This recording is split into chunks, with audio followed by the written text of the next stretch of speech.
Oh yeah, that too. They're like a pain. Well, I'm going to start this. Yeah, but I'll call you right back. Hold on. All right, see you. There. Okay. I was like, what are we on? You guys have. In 2 weeks, we got this one. It's the global social work paper. I can go over that. Uh, How were all of your all's weekends? Survivable? Nothing terrible. If you are a Chiefs fan or a Buffalo Bills fan or what are the other ones? There's a few others. So here's the next assignment. Um, it's called the Global Social Work Paper. That's cool. The values paper still isn't due. So, did you guys have any questions about? Yep.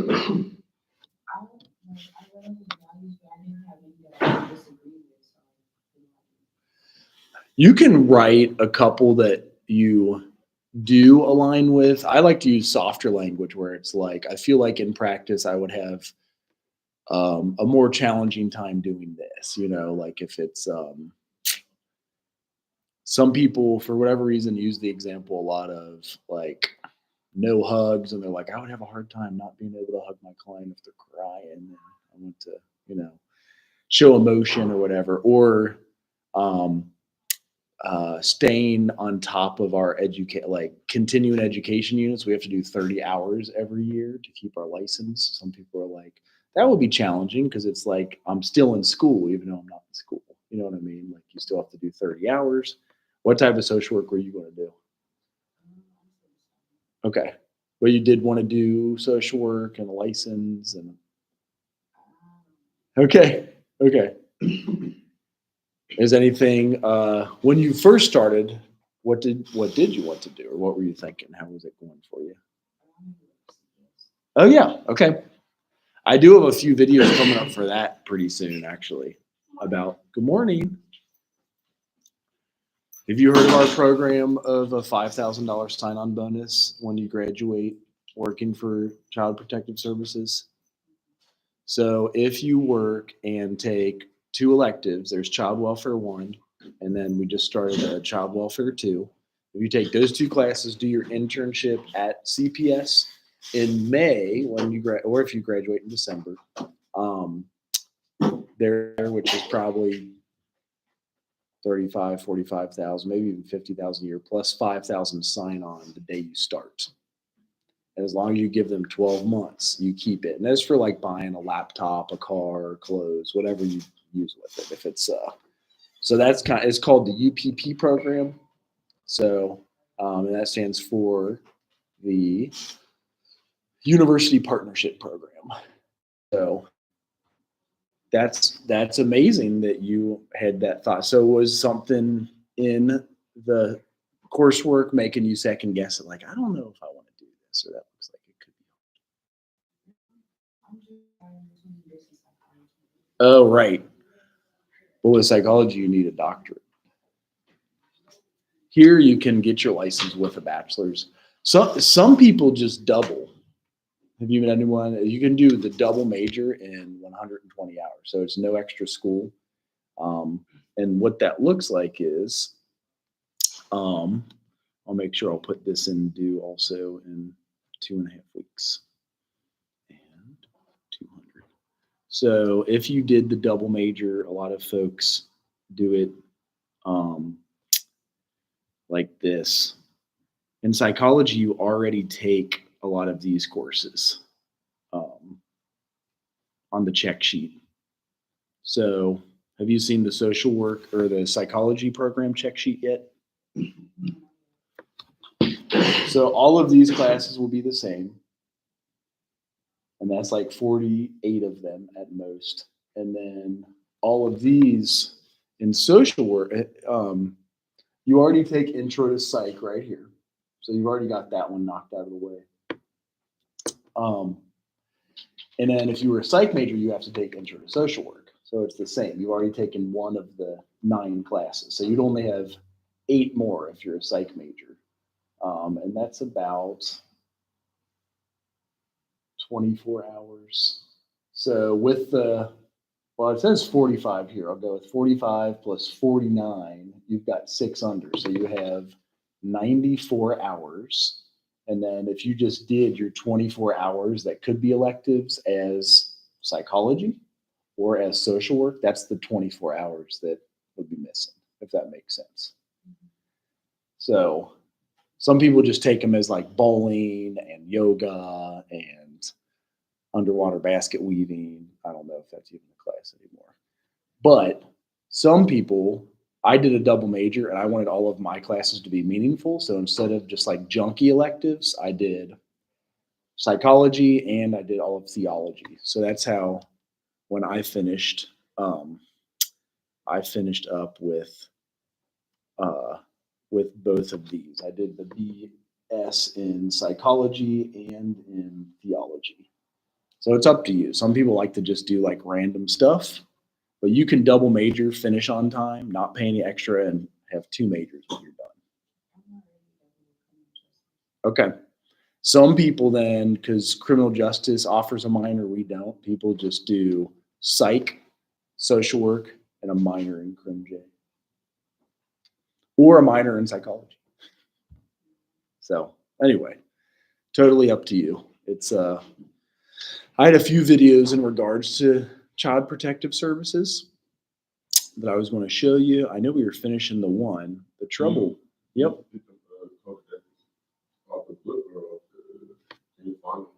Yeah, you can rip it off the internet. You just type in an ASW code of ethics, and then it should be the first hit. Oh, that kind of stinks. There's a new Chrome available. I thought that I already did that.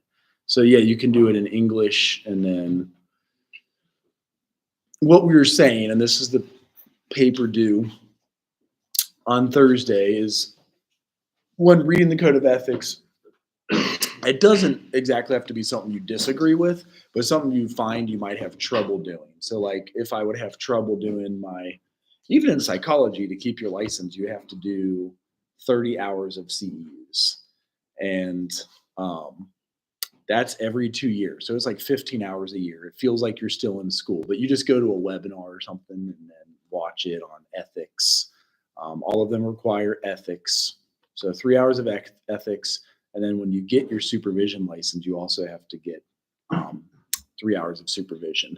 So some say that would be a challenge to keep up with that ethical standard. So like responsibilities to clients and colleagues, and that's under ethical responsibilities as professionals, and then the broader society.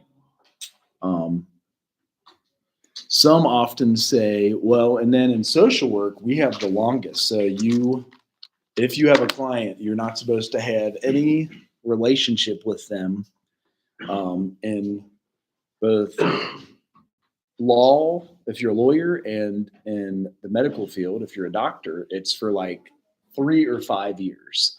In social work, I was trained, you can't have a relationship with a client for life because you've been like their counselor, you've been a therapist, and so you hold a power position over them.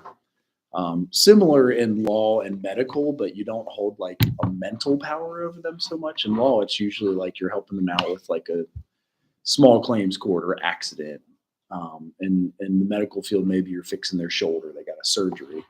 In social work and counseling and psychology, we're their therapist. And so like, vulnerable things about them. That's why they've kind of extended it for life. So it's not a power that's abused. So this goes through all of your client stuff. Anybody know what this word means? That always took me a while to understand. Self-determination.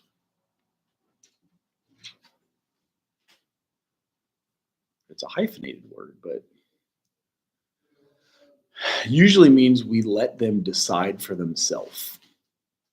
So it says social workers respect and promote the right of clients self-determination, and assist with clients in their efforts to identify and clarify their goals. So I work at a private practice. I went and saw 5 clients last night, and I have them make their own treatment plan goals. Like, what do you want to work on? What do you want to get out of counseling? What do you want to get out of seeing a social worker and a counselor? And they make their own goals. I don't say like, you really look like you could like get nicer clothes or some shit like that. You're just going to piss them off. You know what I mean? Like, you look like you could show up on time better. I don't do that. I usually say, what goals do you want to work on? Like, how could you better your life? Are there things that you want to do in life that help you? It also says social workers may limit clients' right to self-determination when, so like if they are needed to be committed for 3 days, like if it's a psychiatric hold, it says when in social workers' professional judgment, clients' actions or potential actions pose a serious, foreseeable, and imminent risk to themselves or others. So that's our only break in confidentiality. So when we see clients, when I see them at my private practice, I say everything here is confidential. The only break in confidentiality is when you are a harm to yourself or a harm to others. So if you're a harm to self or a harm to others, that's the same in psychology. That's the same in counseling. We also give them informed consent. Anybody know what that means? I use a lot of these bigger words. So usually, what's that? Do you know what informed consent means? I know you see like 5 paragraphs under there, but what does it mean to sign your informed consent when you go see the doctor or when you take the vaccine? Even? Like, kind of. Right. Yeah. So you're informed on consent to treatment, like you're consenting to go see this doctor or go see this social worker for therapy or go see this counselor or psychologist or psychiatrist for medication.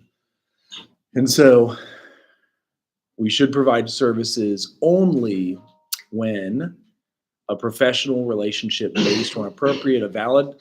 So I have to sign this every time I see new clients. I see 5 on Monday nights and I see 3 on Wednesday mornings. So that's the cool part about social work. There's so many different things we can do with it. You can see clients, you can be an independent license, you can own your own business. And that's a helpful way to, people always talk about side hustles. Like in social work, if you look at what I had done just throughout the years, I do teach and I have taught, but at the same time, I've also worked at hospice. I've also worked at, here's some of the different places. I've worked at private practices. I haven't updated my clinical experience, but like I supervise on the weekends at a hospice because I have my LISWS. I also was a therapist and clinical supervisor at Lighthouse Youth Services, and that was for 6 years. For 3 years, I worked at Ohio Mentor, also 3 years at Claremont Recovery Center. You often start out as a case manager, and your internships often have case management. So that's the difference also between a psychology degree here and social work, is that we have that internship that basically gets you into practice. And a lot of these places will hire you after you're an intern there. So that's what's cool too. Like my internship here got me trained up to work at Claremont Recovery Center.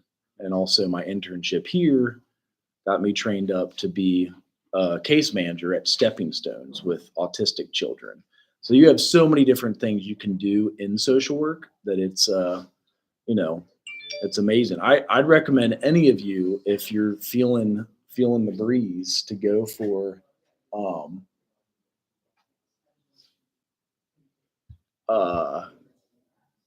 psychology.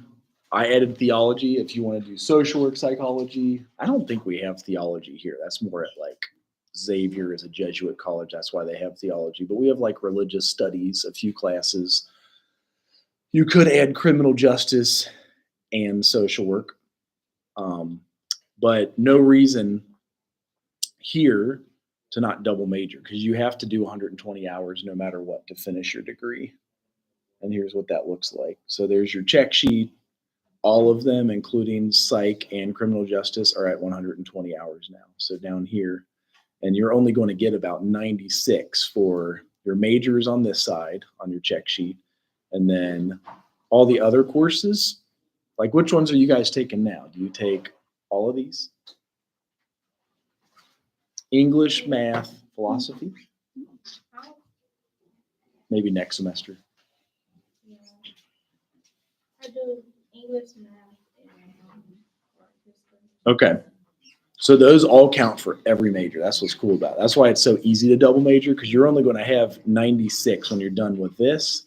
Plus this, you have 96 hours. So you have 24 more hours to play with. And like I said, you can go do yoga and gym class and basket weaving. But if you're like me, I'm thinking that's a waste of my time. I'd rather get a double major because I have to take these 24 hours anyway. So I added on a second major. For me, it was theology, and I did end up going on to get my master's in theology and pastoral counseling, because we use that at hospice as a I always call it a deacon, but it's also it's called some it's a chaplain. You guys ever heard of a chaplain? So you'd be a chaplain at the hospital or at hospice or whatever. So double major, it sounds scary, but it's not. There are plenty of triple majors too, or you can do two majors and a minor. So that's the gist of these. Any more questions about your social work? The top paper, yeah. Not about the paper. Uh-huh. But it was about we go to hospice. You wear like certain clothes, like the black and the little white right here. That's more if you are a ordained priest. Okay. So like if I was going to do the diaconate, and that's more Catholic church. So anybody ever been to a Catholic church in here? So deacons are married, priests are not. And that's the only difference. Like they can do all the sacraments. I don't think that the deacons can like bless the water and the wine and the bread. But if I do the diaconate, the problem is that's another degree. And I already have 5 degrees. It's like, do I really want another degree? So I could wear that if deacons wear more, well, they wear more like during church, they wear like the long gown, which I guess that ministers do too at other churches, right? They wear like their doctoral gown for a Master of Divinity or a doctorate in divinity. So, but I thought you were going to ask if we had to wear PPP. I think it's the professional protective equipment, or PPE. And that's like we had during COVID is when I started. We had to wear goggles, we had to wear a mask. We even had a face shield, and it would get all steamy and crap. I hated that. Then we had to wear like this yellow gown that it's almost like you are going into surgery, because they were all afraid of COVID for good reason. And like people in the hospital or the nursing homes are really dying. They probably shouldn't have all been stuffed in the nursing homes, which sucks. They probably should have been like separated. Anybody have family members pass from COVID or like get sick? Mom or dad, or just really? How old? Oh, what year was that? So like COVID, was there something else like another? They had breathing or allergies or Oh, I guess it was because of the heat stroke. really? He was real hot. So it was like summer of 2021. It was like in mid-June. Right. Like, oh, probably the Damn. That's my birthday, June 19th. It was also Juneteenth and Father's Day, I think, that year. So that's sad. Oh. So yeah, COVID is when I started, because I was seeing we got a pay cut here. We didn't lose our job, but a lot of people lost their job. And because of that, I went and started working for hospice. And that's what's cool about social work. You can pick up a side gig anywhere. I work at the private practice. I see 5 clients Monday at 3, 4, 5, 6, and 7. And I see 3 clients Wednesday morning at 9, 10, 11. Then I come up here. And so if you have a family of 5, you can pay for it. You know what I mean? Like people say, how many of you have been told you will be broke if you're a social worker? You're going to be poor for life. They still telling you that. Yep. I'm just looking like y'all don't even know. And I'm surviving a family of 5. Like at Lighthouse, that was a good example. Like they give you $40 per productive hour when you see clients. There was one dude who would see 40 clients a week, so he made $80,000 a year. And I mean, that's nothing to scoff at. Like that's good money. That was right here. And then, yeah, when you get your independent license, they give you 45 an hour. So if you saw 40 clients a week, you would get 90,000. I would go more the range of seeing 20 clients a week just to avoid burnout and do self-care. But that's where you find the code of ethics. You can download it. And the different things they ask us. Also, being culturally competent is tough. Like, I could see you guys writing about that, like saying that I'm culturally competent to see a brand new refugee from Burundi, Africa. You know what I mean? Like, that takes a little bit of training, and like to learn their culture, to learn the country that they came from in Burundi, and the continent of Africa they came from, and like the civil war that's going on. Um, it says here, social workers should demonstrate understanding of culture and its function in human behavior and society. Some of them did not want to go to counseling because they're like, God will take care of me. Like, I don't go to counselors, God's in charge. Like, God will take care. And so even convincing them to want to see a social worker, letting them know it was safe, that like you're not going to go spill their gossip to family members. Also, cultural competence. Social workers should demonstrate knowledge that guides practice with cliently informed services and empower marginalized individuals and groups. Um, some people think like, and it's okay, like there's no right or wrong answer, but should we feed every single person that comes across our border? Should we give them housing? Do we have enough resources to do that? Like, what do you guys think? Barely do it for people that's already here. That's semi the argument. Like, if we were Jesus and could make water into wine and the 40 loaves, you ever heard that miracle where you like make 40 loaves of bread out of one bread, or the loaves and the fishes? Maybe. But that's hard, because if we said we got a handout for everyone who crosses our border, what if 8 billion people came across? They just all decide to come to the United States. Like, we'll feed you, no strings attached. And that's tough. So that's where, again, understanding as social workers our limitations. Like, I don't tell any client that I'm going to cure their son or daughter. Like, I'm going to fix him of this addiction that he has, or I'm going to train you as a family, like give you the tools where he can quit himself. And if he doesn't, you will know self-care to not, to really like offer it up spiritually and hope what happens. Anybody seen addiction in friends, family, or any other alcoholism or addiction? Yeah. It's rough. It's a tough. I don't know how, sometimes how we do it. So, and then here it is again in multiple relationships. This is the one is don't have sex with clients. You know what I mean? Period. And that's just don't have sex with them. So it says social workers should not engage in dual or multiple relationships with clients or former clients in which there is a risk of exploitation or potential harm to the client. In instances when a dual or multiple relationship is unavoidable, social workers should take steps to protect clients and are responsible for setting clear, appropriate, culturally sensitive boundaries. Dual or multiple relationships occur when social workers relate to clients in more than one relationships, whether professional, social, or business. Dual or multiple relationships can occur simultaneously or consecutively. So I know that it's not saying explicitly, but like, don't hook up with clients. That's the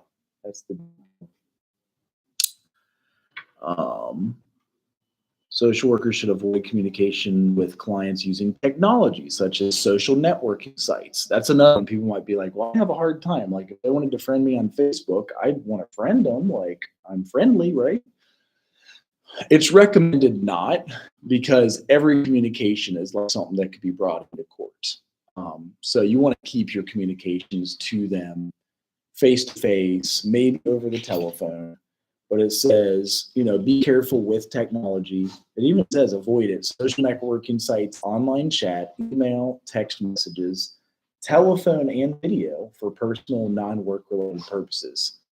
So especially non-work related purposes. So outside of the work, don't friend them on Facebook. That's just the easiest rule. Like don't follow them on Instagram. Don't cyber stalk them or whatever. Like trying to find more stuff out about them. Let them tell you what is going on in their life. You know what I mean? And if they show you their stuff on their own phone, you can look at it. I'll have them sometimes like hand me the phone, like, look what that bitch said. I'm like, oh, like, I'm sorry. Sorry that bitch was a bitch, and I'm just like, but I don't cyber stalk them. I try to stay away from any other, and that's tough. So I can write about it in my paper, just that it would be challenging because you do have to watch yourself. You know what I mean? Like you'll get all kinds of things. It says should be aware posting personal information on a professional website or media might cause boundary confusion, inappropriate and dual relationship, and harm to clients. And then, so there's a lot on here that you can dig into. I know that it's a lot of writing, but I've tried to make it so most of our stuff is either the PowerPoint or the internet. It is all in the book, but it says social workers should avoid accepting requests from or engaging in personal relationships with clients on social networking sites or other electronic media to prevent boundary confusion, inappropriate dual relationship, or harm to clients. So obviously that was made after I went to social work school because we didn't even have I don't want to say we didn't have the internet, but I don't think Facebook. We had MySpace. You guys ever heard of MySpace? It was before Facebook. So there really wasn't we didn't even have texting back then. I remember when I saw my first, somebody wrote to me on like a girlfriend wrote a message. I'm like, she's writing to me now? So now I think that's all you do. You know what I mean? That's how you sneak chats in class and can talk to all your friends or be like, slide into their DMs. Like, I'm in class right now. You want to hook up later? Whatever, is the way we would pass notes. We would have to write it and be like, do you guys still pass notes? Does anybody still pass notes? Yeah. Sometimes, like in middle school, right? Because you didn't have a phone. I can see that. No. So the notes are better. No. Okay. Because you didn't want. Do your parents see your messages when you have a phone in grade school? It depends. No. Okay. They would trust you. If they know they can't trust you, why you gotta Right. What is the right age to get a phone if you were to pick a perfect age? It depends. Like for me, my parents had to leave early in the morning, so I had to get one in elementary school. Like 3rd, 5th, 6th I grade? got one in Or? 4th grade, Okay. but my grandma paid for it. And Because there's so much crap you can look up, right? Like, didn't you look up some weird crap on the internet? Because you got. Really? YouTube. Okay. No, when I was younger, I always had like when we were younger, my mom always bought us like these little mini phones that had the games on it, and like the only numbers that was in it was like hers and like Right, my grandma, okay. or my siblings. So it didn't have like bad websites or even Ah, these them little, pornography. them That little mini okay. phones. Because sometimes I wonder if they could just like click the wrong thing. Yeah. Okay. Yeah. Right.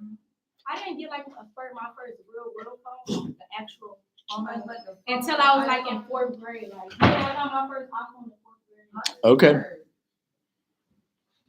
So communications have changed. Like that's why I won't give out a personal number. A client, if you got them like texting you at 2 a.m. about committing suicide, like we should have to respond.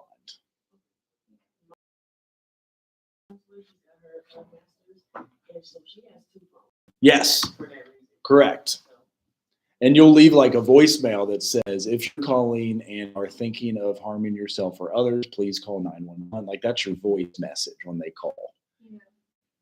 And they have, and maybe even an auto response on the text that way too. Like, this will not be seen outside of the hours of 9 to 5.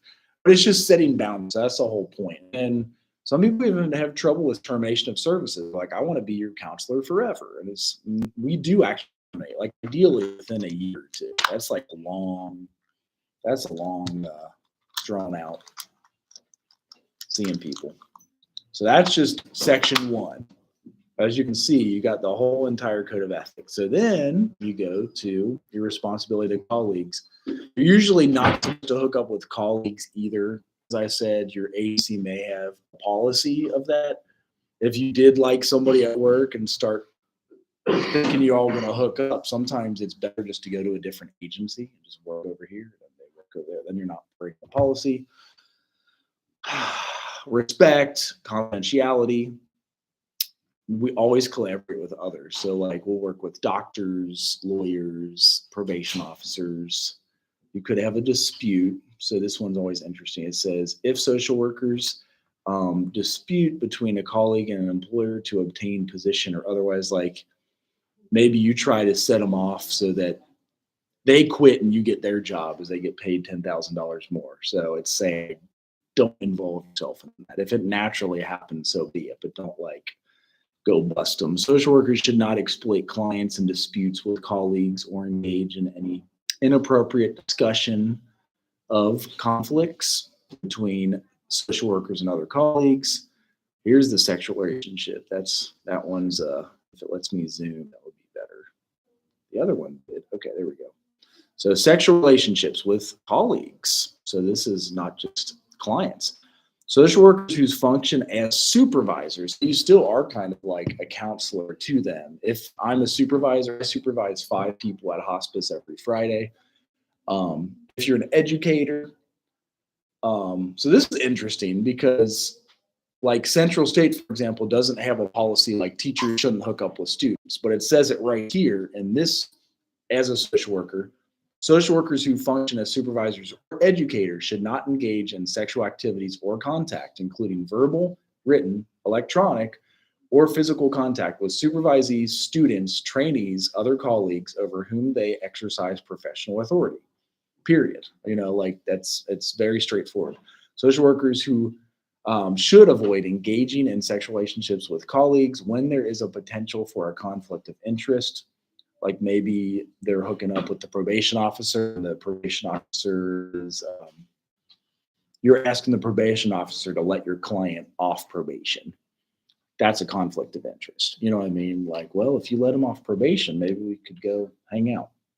Social workers who become involved in or anticipate becoming involved in a sexual relationship with a colleague have a duty to transfer potential responsibilities. So that's where it says, like, go work somewhere else. You know what I mean? Like if you are truly in love with this person or supervisor and it naturally happened, it is okay, but don't work for him anymore while y'all in love.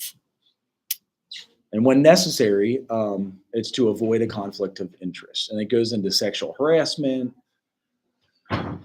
impairment of colleagues.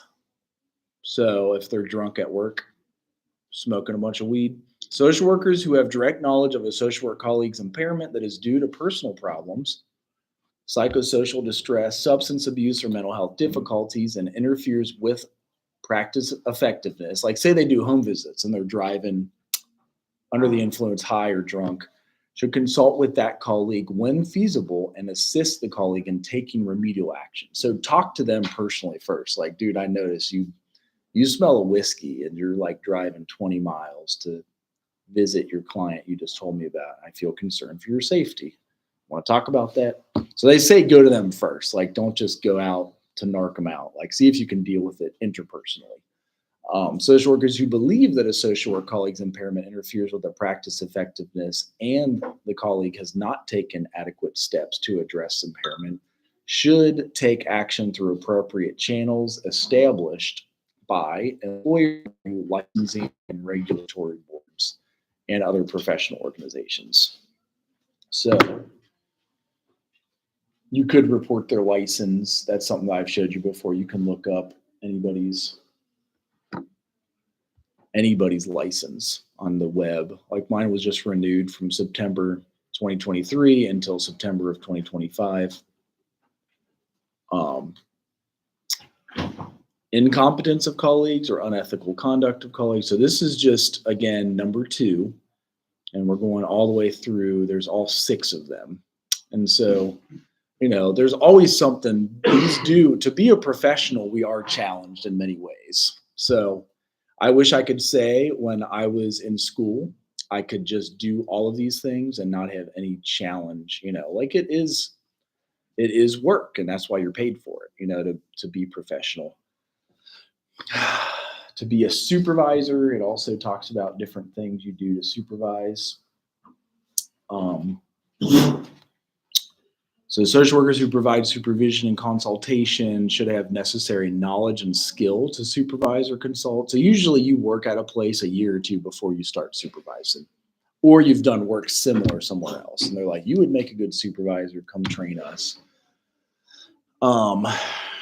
And should do so within their areas of knowledge and competence. Social workers who provide supervision or consultation are responsible for setting clear, appropriate, culturally sensitive boundaries, should not engage in any dual or multiple relationship with supervisees because there's a risk of exploitation.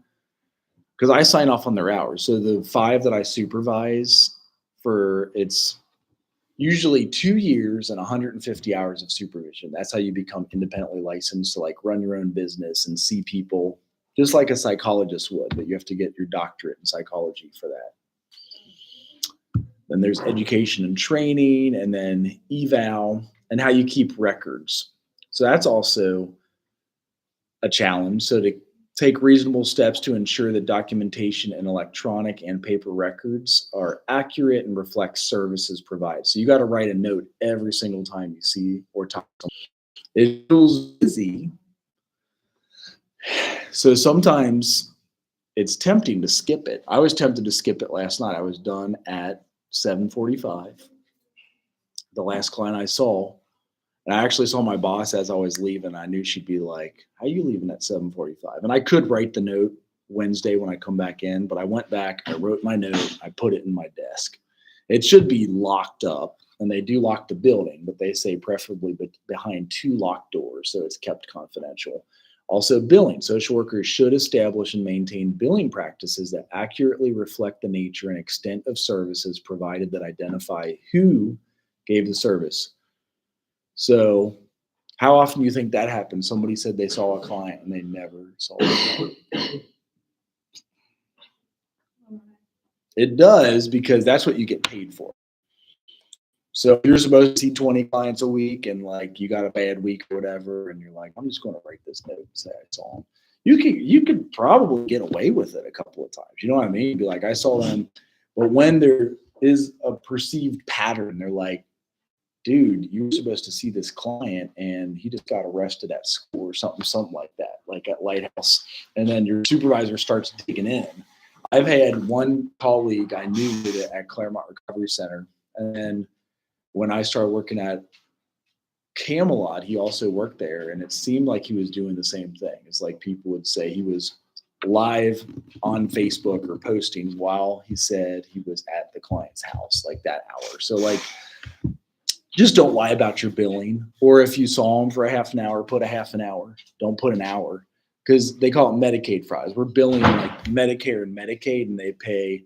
The agency gets $90 an hour. So if you say an hour, that's $90. If it was a half an hour, it should be 45. So that's where the fraud comes in. Is you snuck 45 extra bucks out of the really our own wallet, because we pay the taxes. You know what I mean? I know. 16 clients Monday through Thursday, so we split them full time, and he do them after 3:30. But they all his sessions are hour long, and he get paid 100. And he said sometimes he got clients who don't come, and he still get paid. So we have a policy that if they no-show at my private practice, the credit card's on record, and they do have to pay for a no-show and that's like in the contract. But the problem with Medicare and Medicaid is they don't pay no-shows.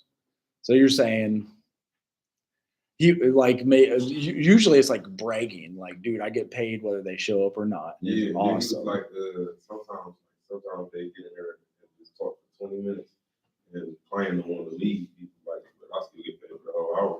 Right. Yeah, it's a tough. That was always hard for me, because you could obviously you have the power as the social worker to say I saw him for an hour, but we're providing a service. Now, if your contract up front says like you got this whole hour reserved, if you chose to leave after 20 minutes, that's on you. But the hard part is usually Medicare and Medicaid is government money, and they won't pay for no calls. They won't pay for no shows. You have to see the person. I'll put I'll literally put the 53 minutes, they do round up. So they round up at if you saw them for 8 minutes, you get paid for 15. If you saw them for 23, you get paid for 30. If you saw them for 38, you get paid for 45. So they do 15-minute increments in Medicaid. So if you were to do it like strictly, honestly, just to be accountable, and then most of my clients I see for 50 or 53 minutes. And then that way it gives them enough time to leave, and then they don't see the next person coming in the door. So yeah, you do have to be careful with that. Was he bragging to you about it recently? He's like, dude, I see 16 clients a day in 2 hours, because it's walking a shaky line, because you could get in trouble. You know what I mean? How different is that from where I'm from? I want to be a medical social worker. I want to work inside the hospital. So sometimes they still have billable hours. Like my friend was a medical social worker at Beckett Ridge in Beckett Springs. And you're still billing either Medicare, Medicaid, or their insurances. And in fact, when I see a client on growth therapy, because I have a online counseling business that I work for, and you can see them like over the internet now since COVID. Everybody's doing like online counseling stuff. And it does say the assessment doesn't have a time zone, like it had to be an hour, but you get paid to assess them. And if that took like a half an hour, that's fine. But then when you start seeing them, it'll ask like 53-minute session, 45-minute session. And the hospitals have something similar. You're still going to write a note. You're still going to say what you did with them when you saw them. But there's also some hospitals that just pay you, probably because you see so many clients and you're writing 8 hours a day sometimes. They don't really care about productivity. They just pay you to be there and assess them. But that's why medical social work pays so much, because you will be busy, you will write good notes, and that's the difference.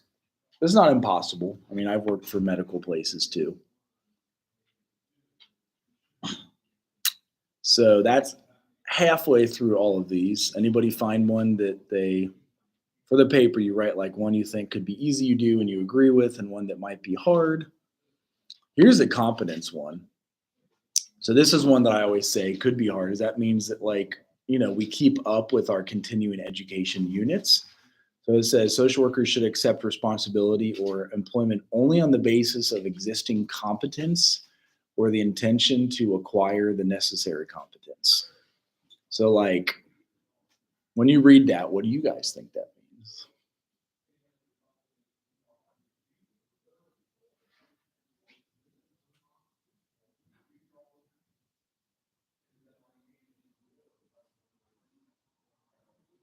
Some of these are written and they do take a minute. Like you got to read them a couple times. So I can't totally BS my way into, say, for example, addiction recovery. Like, oh yeah, I can do addiction recovery. I probably should have had some training in or the necessary competence. Or when I get hired, they say they're going to train me. So I could go work there and they're like, we'll train you. We'll give you the proper training to learn how to assess and diagnose and get the people out the door, and you'll be fine. But if you go in and say you've already been trained and you've never been trained, or like, I got that in school, and you're just lie, it would be like any job. Are there jobs at your age that you guys can lie about? Like, I got experience doing that. And they usually call and check on your references, right? Like, are you sure you've driven a semi-tractor trailer before? You're like, yeah, I can drive one of those. And then you crash it. That's why they probably started getting licenses, CDLs and stuff.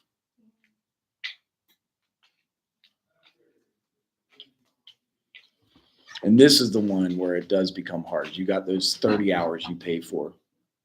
So we strive to become and remain proficient in the professional practice and performance of professional functions.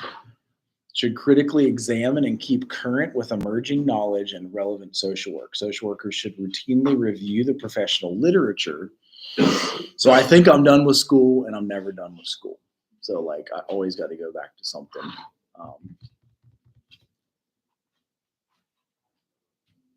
And now they make you keep track of your CEUs online. I think it's called CE Broker. CEBroker.com. And they will let you track your inside the CE Broker. So I don't know if it has mine, but I had to do 30 hours this summer. Luckily, I found out teaching a class they give you 10 hours for, which makes sense because we're in here more than 10 hours. Oh, that's the other one. I wonder if I have to go to the other browser for it. We're trains here for CE Broker.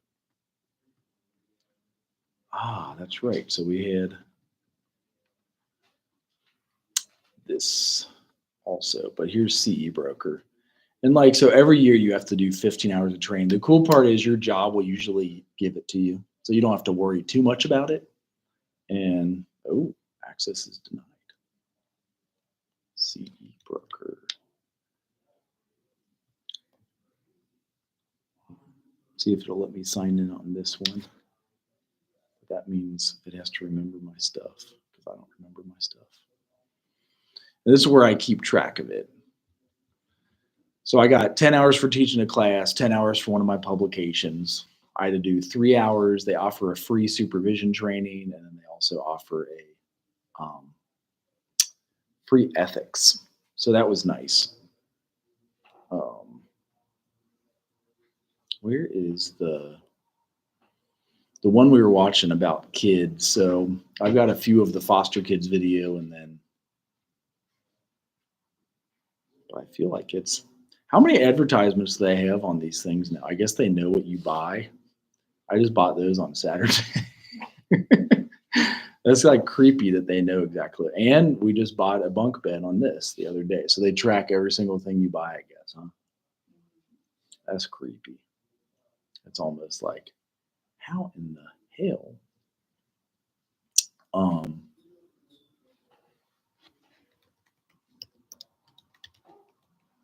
I wanted to see how the other kid, I think we had like 5 minutes left on this, and they did the 5-year follow-up on Poor Kids. And I thought we had 5 minutes on this. And I totally don't remember what happened to the other kid.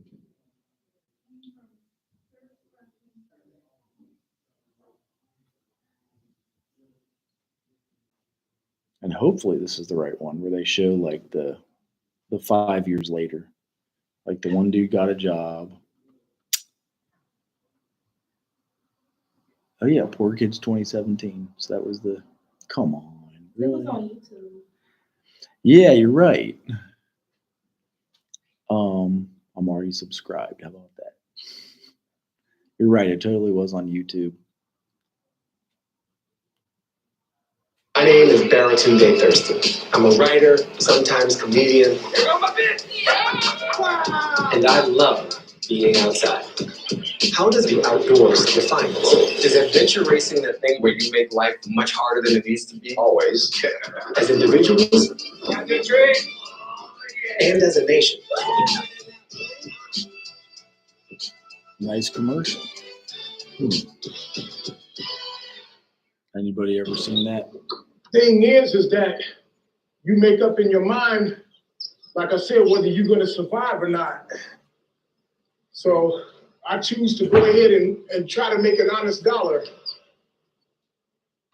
People don't know half of the stuff that he does to make sure that we're stable and we're okay. And he tries hard. I think we stopped it right about there, actually. So I'm going to get back to that. I'm Jasmine, and I'm 14, turning 15 in December. She was 10, I think, the last time. So. Right now, we're in a hotel because we're waiting for my mom and dad to find us somewhere to live. Johnny is in Chicago with my grandma. I haven't really heard from him since the last time that we saw him. I miss Johnny because he listened and he was somebody that I could talk to. Homework. Homework. The hardest parts for me were jumping from school to school. I'm not blaming it on this situation, but my grades aren't bad, but they're not as good as they should be. So have they offered you tutoring, Karen? It's not in the classes that I need. Really? They don't help me with math. Well, if you really need it, and you really need to stay after school, then you can get the tutoring, Jasmine. I just gotta come get you. Okay?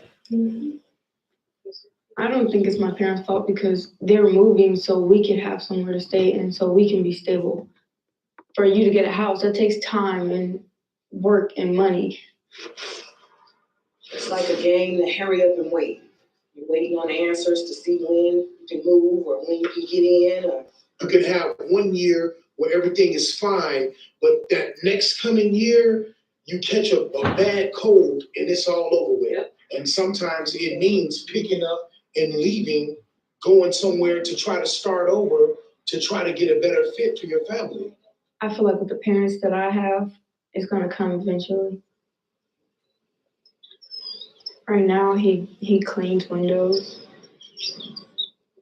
Thing is that you make up in your mind, like I said, whether you're gonna survive or not. So I choose to go ahead and try to make an honest dollar. People don't know half of the stuff that he does to make sure that we're stable and we're okay.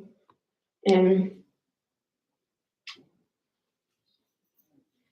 he tries harder than people think.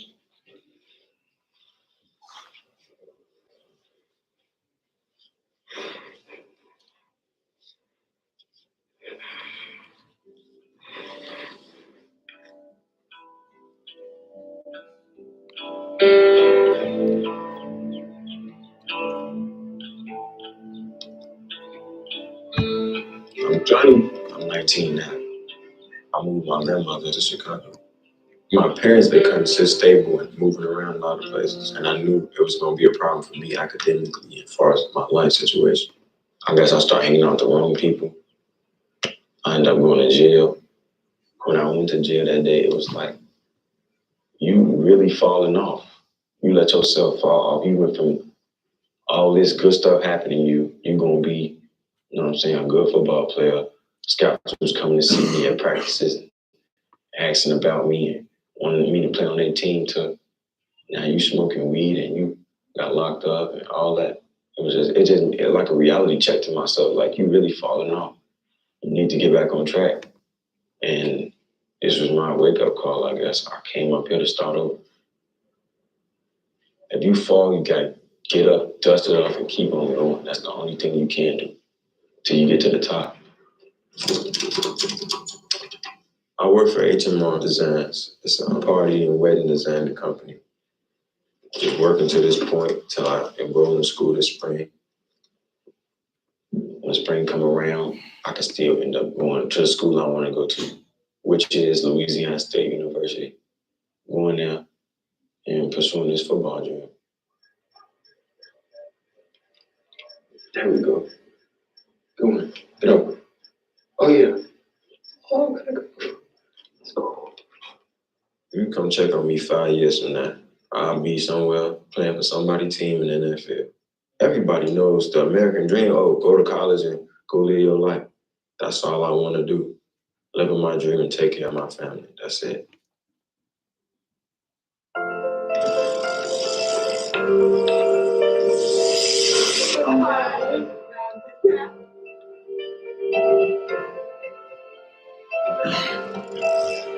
I was sitting at home, so I was just like, why am I sitting here doing nothing when I could be finishing high school? Oh, you. I see how hard it is for my mom because she didn't finish school. I think I started 2 days late, but I was like, I need to get in there and do it now. A lot of teachers have been telling me that it's better late than never, but I'm right there at the edge of being too late. I'm gonna laugh when he falls. Ready? Told you.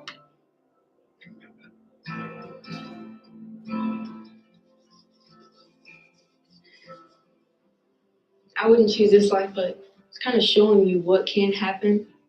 I would take this experience and use it to make myself a better person by learning from it and knowing what not to do. My hopes for the future would be to have a house, my own room, and my own space, but you can't really have everything you want.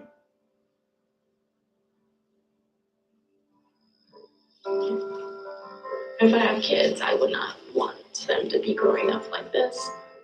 No matter what I go through, I'll still want to try to be better. There's probably been many children who grown up in a poor household became rich in the future, which I believe I can. But it's a 50-50 chance. The most thing I'm afraid of is becoming like my mom.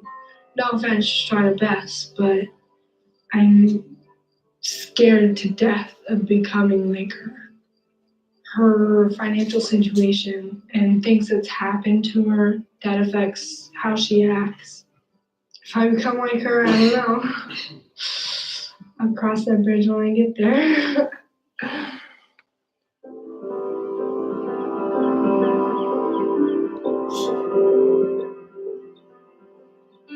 I know it's gonna be really hard. But maybe someday in my future, we'll graduate from college and push through life.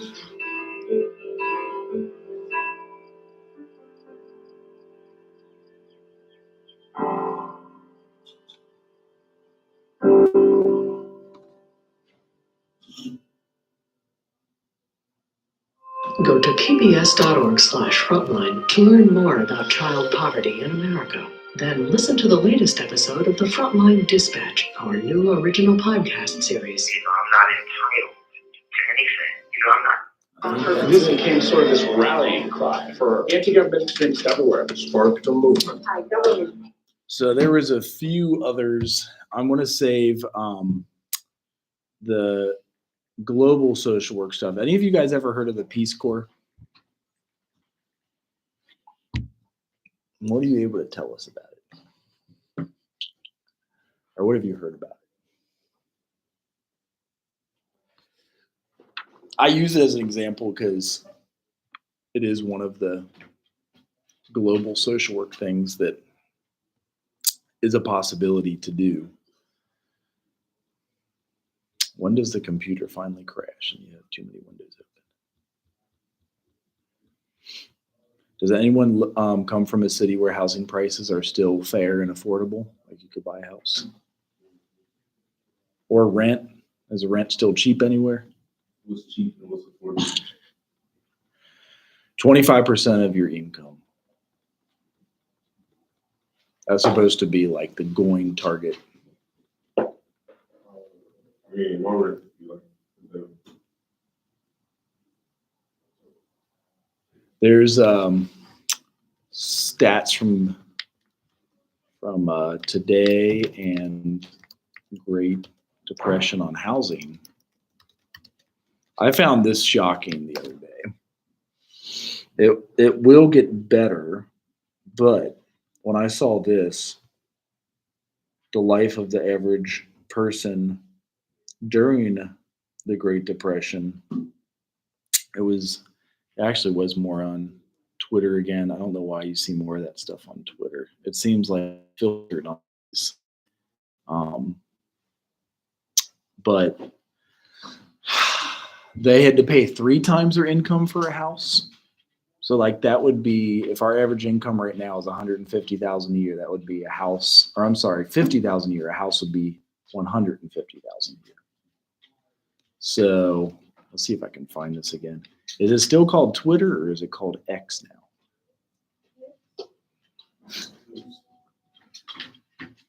Anybody find out what happened to the Jets quarterback ankle last night? That looked nasty.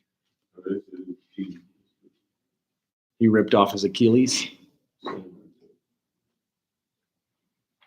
Let's see if I can just find it. I was just scrolling and I saw this. So now we pay, try to guess how many times your income you pay for a house today.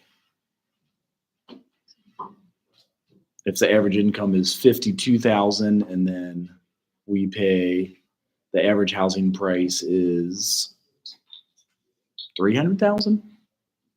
So is that 6 times? Where was that stuff? There's something that was like, I don't know how easy it will be to find. You can find some weird stuff on the internet that will say that housing price now and 1930. Maybe that'll pull it up. So it was like house bought in 1930 was $6,000. It's worth about $200,000 today. And adjusted for inflation, the appreciation is not as impressive as it seems. In 1930, inflation-adjusted home values were increased by 127%. So this is because a $20 bill was an ounce of gold in 1930. Did you guys know that? So it kind of goes to show the story of what printed money did. So in 1933, the government made us turn in all of our gold coins. That was your $20 bill. It was an ounce of gold. Guess how much an ounce of gold costs you today?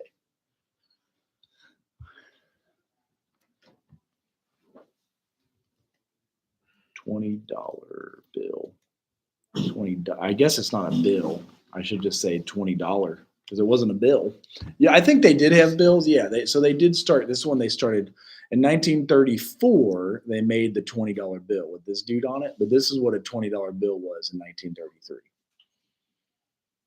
And so if you bought one of those today, which you can go on moneymetalsexchange.com, americanpreciousmetals.exchange.com. How much you think you pay for an ounce of gold? Like thinking of jewelry and stuff. What do you pay for like a gold necklace or a silver necklace? Does it depend?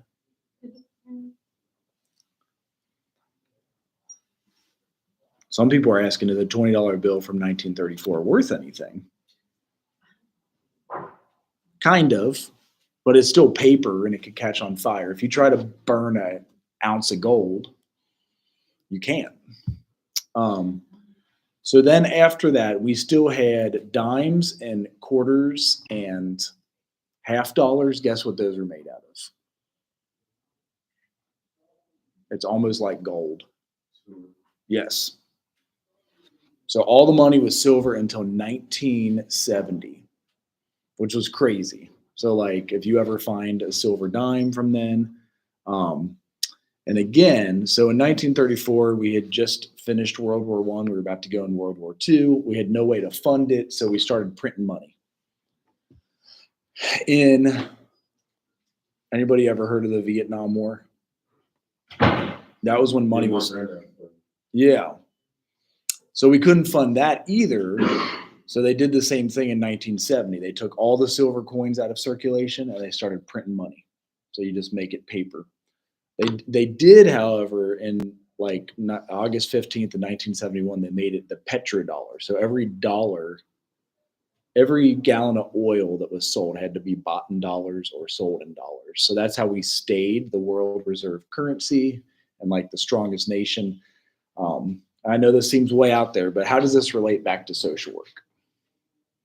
Just like funding war, Vietnam, even Afghanistan, funding all of those, printing money. How do you think we fund our social services programs? Have you heard of the debt ceiling stuff before too?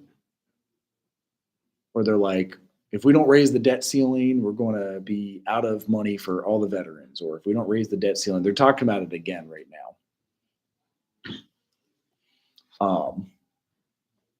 So last point on this is the debt ceiling.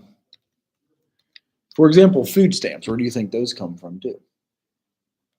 Is it usually printed money? What comes from taxes? It is supposed to come from taxes. So here's like from the Department of Treasury, the debt limit is the total amount of money that the US government is authorized to borrow to meet its legal obligations, including Social Security, Medicare benefits. Like that's what my parents get is they're old. You can start collecting that at 62. They're probably going to raise the age. Military salaries, interest on national debt. Well, here's an image I'll finish with for you guys. The debt clock. Have anybody ever seen this before? It's insane. It goes up every second. So here it is, live. So the total debt is 32 trillion now.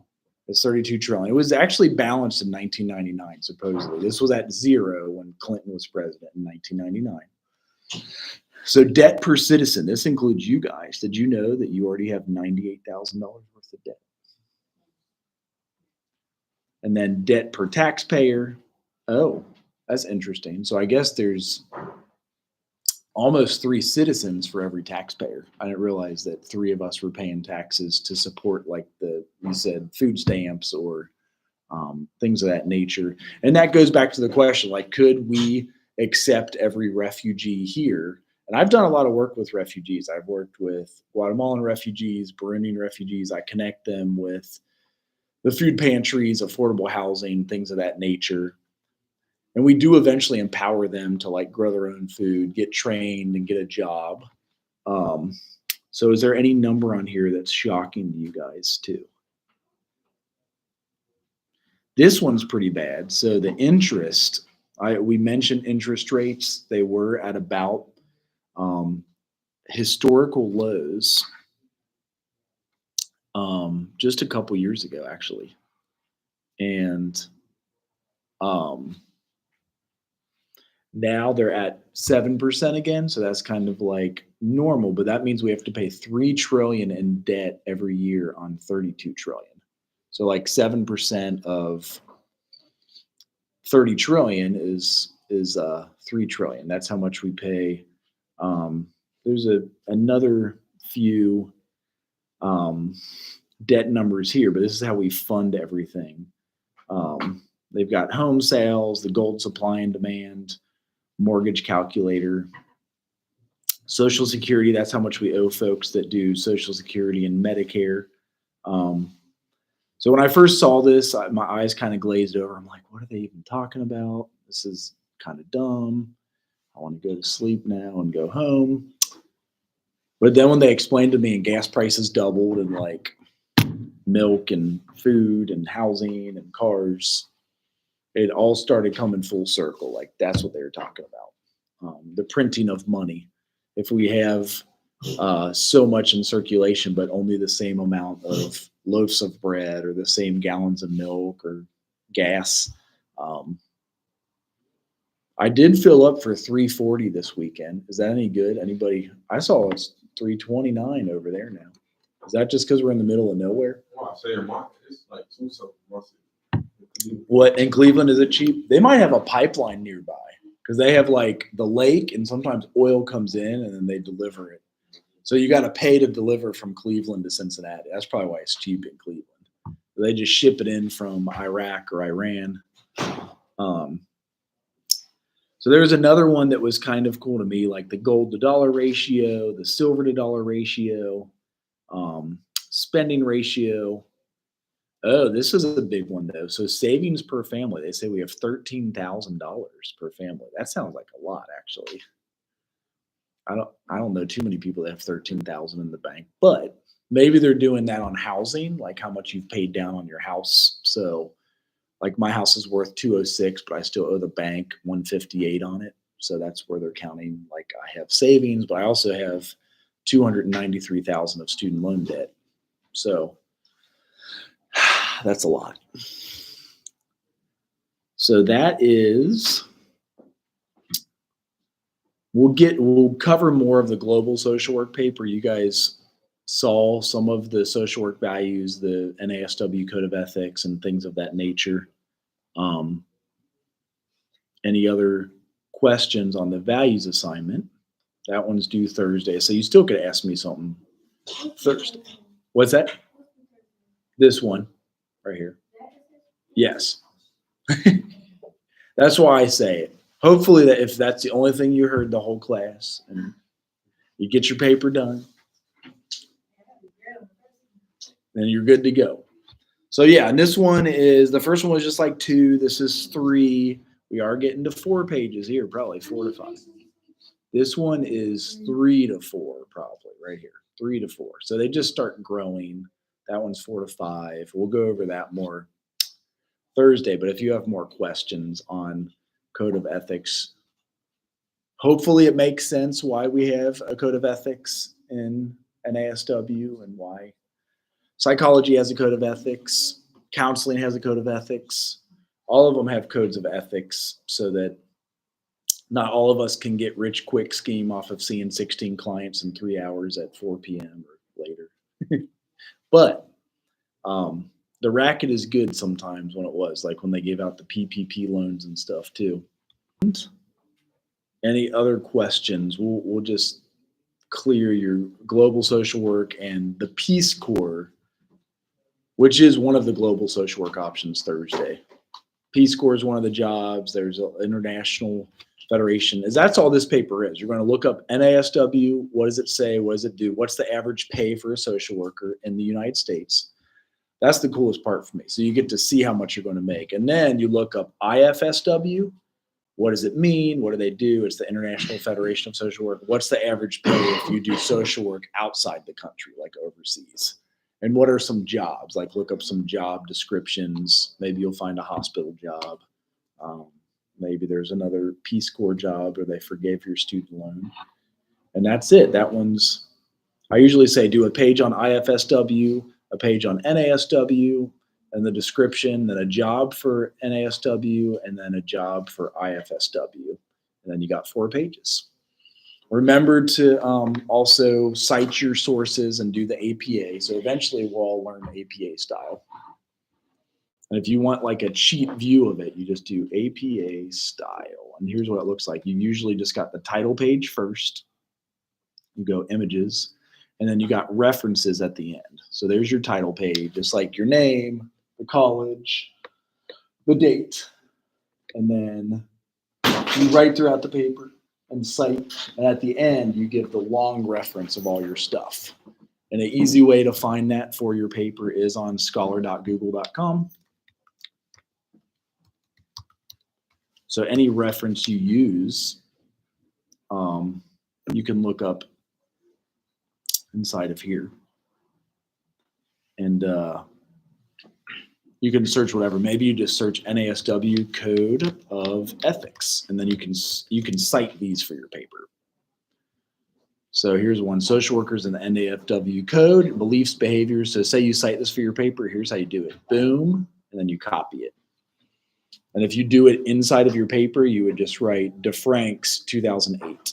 If you like take a quote from there, you write DeFranks 2008 in the body of the paper. At the end, you're going to put that whole thing.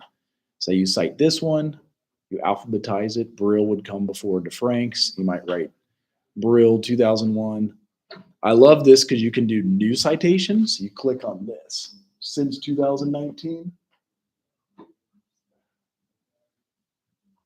And you'll have more ethics alive. There's a report on NASW Code. You could cite that one like this. That's Barsky 2021. If you take a quote from him, just do it word for word and write Barsky says in 2021, the ethics are needed so we don't have sketchy ass social workers. Something like that. That's it. Uh-oh, what happened? The streets of Lavera, Portugal, were flooding with dry wine after Mexico raised 2.2 millimeter tank burst. How deep? Like, could you swim in it and get wasted, or was it It's pretty bad. like a foot or two? It's pretty bad. Flowing? Yeah. You just go out, swim, and get drunk and wine? Like, did anybody drink it? Probably. Ooh. Where the attendance at? Right here.